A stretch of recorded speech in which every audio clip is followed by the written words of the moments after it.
Hello, I am Isa Timish and I'm going to be talking about the relationship of music and Islam. My knowledge of the Muslim community, or the Ummah, is not very broad, seeing that I am not Muslim and I do not know anyone who is very strict in the practice of Islam. I am a white 14-year-old girl born and raised in the Bay Area to a middle-class family with a liberal bias. I play piano and I have never gone a day without listening to music. I personally would identify as agnostic and do not go to church anymore, but when I did as a young girl, music was intertwined into the services and culture of the religion. Therefore, my views contrast with many of the Muslims I have observed on YouTube. This includes Abu Malik, formerly known as rapper Daso Dog, who attacks anyone who listens to music, makes music, or is involved in the industry. He claims that music distracts people from their families and other responsibilities and that it promotes zina, drugs, and alcohol. According to him, it distracts from one's values and destroys integrity. Being an ex-rapper, Malik has perspective on both sides of the general spectrum. He has seen the industry and been on tour. He knows what can happen, and he also has converted to Islam and seen God. However, he has only been in the hip-hop industry, which leads me to question how he can make judgments upon different music if he has no experience in other genres. But upon watching more closely, Abu Malik does not only attack making music and being in the industry, but the listeners too, and it becomes clear that he's a firm believer in hadith and all things music. Abu Malik is obviously filled with emotion as he is crying when he speaks. This suggests that he is very disappointed or angry about what the music industry has done to the Ummah. He has seen people do things that are bad for them, that are harming them, and I think that is why he is so upset. That is something I can empathize with, because although I do not do drugs or alcohol, I have been very close to people that have, and it can be very frustrating to watch someone do something that is destroying them. I myself have been brought to tears from watching family and friends go through this, so his emotions are relatable to me. I would not be able to say that I have experienced the behind-the-scenes culture of the music industry, so I cannot argue with Abu Malik in regards to that. However, I do not agree with him that listening to music is damaging to the soul, but I can see the wisdom in his words. I usually listen to music with everything I do. However, when I went a day without music to accompany these things, I felt more alert to my surroundings and the people around me, because I couldn't blurt them out with earphones. When I was thinking, I had to listen to myself even if I didn't want to confront some of my thoughts, because I couldn't substitute them with someone else's. I can see how music would serve as a distraction to family and other things that are important in life. If music is a distraction from the universe, then it is a distraction from Tawheed and Allah himself. Therefore, it makes sense that someone would consider it haram. One person who would agree with Abu Malik on that is Abu Musab Wajdi Akari, who I'm going to refer to as Mr. Wahhab for the sake of pronunciation. He's a part of the Wahhabi movement, a sect of Sunni Islam. It is a Muslim extremist group with ideals similar to those of Salafism. The first thing the viewer notices as they watch this video is that he is angry. However, maybe he has a right to be so. To him, his religion is the greatest, most powerful thing in his life. When someone tells him that something, for example singing, is so much more powerful than his religion, it is not strange for him to be angry. No one likes to be told that their beliefs are weak and invalid. Mr. Wahhab's attack is not only directed towards Sami Yusuf, but towards all singers. His argument is that being a singer for profession is selfish and only for self-promotion. Yes, Islamic prayers may be chanted poetically with a rhythm by priests with the male voice, but that is to spread the word of Islam, not for self-gain. Mr. Wahhab also says that if music is such an important element of life and so eternal and above all else, then it is therefore above religious judgment and can't be confined by the words of hadith. Mr. Wahhab is clearly threatened by something that is above the influence of the fiqh. One thing I can agree with Mr. Wahhab about is that sometimes famous musicians have too much power in society. Many people will blindly follow what singers sing about because they have so much power, despite how inappropriate, offensive, or wrong the message may be. The next video I watched was Dawood Warnsby's Don't Talk to Me About Muhammad. This song is reciting of a hadith, which is about an old man who is traveling with a large burden. A young man comes along to help, and the old man complains about Muhammad and how he has corrupted, manipulated, deceived, and divided people. The old man is a non-Muslim and attacks Muhammad and Tawheed, saying he is dividing everyone with his claims that God is one. At the end of their journey, the young man reveals that he is Muhammad. The old man is so humbled that he converts to Islam.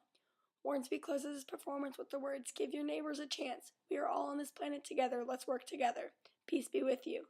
He says, "We don't like it when people point fingers at us. I'm sure many people who have had to work with others know what it's like to not be heard out and to be blamed for something they didn't do. I think that is how we can all connect to his message there. Upon listening, I realized that Hornsby used a hadith to manipulate the words to express his own views. I think his constant use of the words "don't talk to me about Muhammad" was as a way of expressing that he only wants to hear about the words and teachings of Allah in the Quran rather than the religious rulings of Muhammad in the hadith. Hornsby, firmly believing in the Quran as the only source for religious rulings, doesn't want to know about Muhammad and what he did in his life. I think the wisdom to not using instruments in music is that, like Dawood Hornsby, want us to be extremely vocally talented to not be supported with background music, which makes it clear how talented those who choose not to use it really are. More wisdom I found from his music was that with no instruments, his lyrics, and in larger picture, his message was easier to understand without constantly stopping and re-listening. In Omer Sumra's video, he compares music to water and air, saying that music is so essential to each and every person. He does not deny that some music is bad, however he rationalizes that even though air and water can be polluted, it itself is still pure in virtue. He also emphasizes the importance of music when he capitalizes the word music along with the words God, Quran, and Islam. I think the wisdom to what Omer says is that just because some elements of the music world are bad doesn't mean that it should all be banned, which is an idea that can be applied to many aspects of life. I can empathize with his passion towards music because I personally am very involved with music, so his claims that music are as essential as things like water and air is something I can connect with. He quotes Allah from the Quran to say, "Do not prohibit that which I have made lawful." He reasons that ahadith are based upon Muhammad's life, while the Quran is the word of God. Isn't Muhammad not allowed to be depicted in Islam because Muslims don't want to idolize him or worship him as they do Allah? Is Allah not above Muhammad?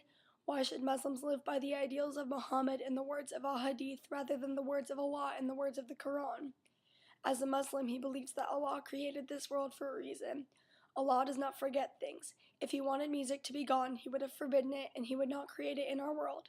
If Allah is everywhere in this universe, then to forbid something that is a part of that universe goes against Allah himself. It creates division. How can Allah be one if essential parts of him have been divided? Another supporter of music, Sami Yusuf, also shares the same wisdom about music and its essentiality to this world.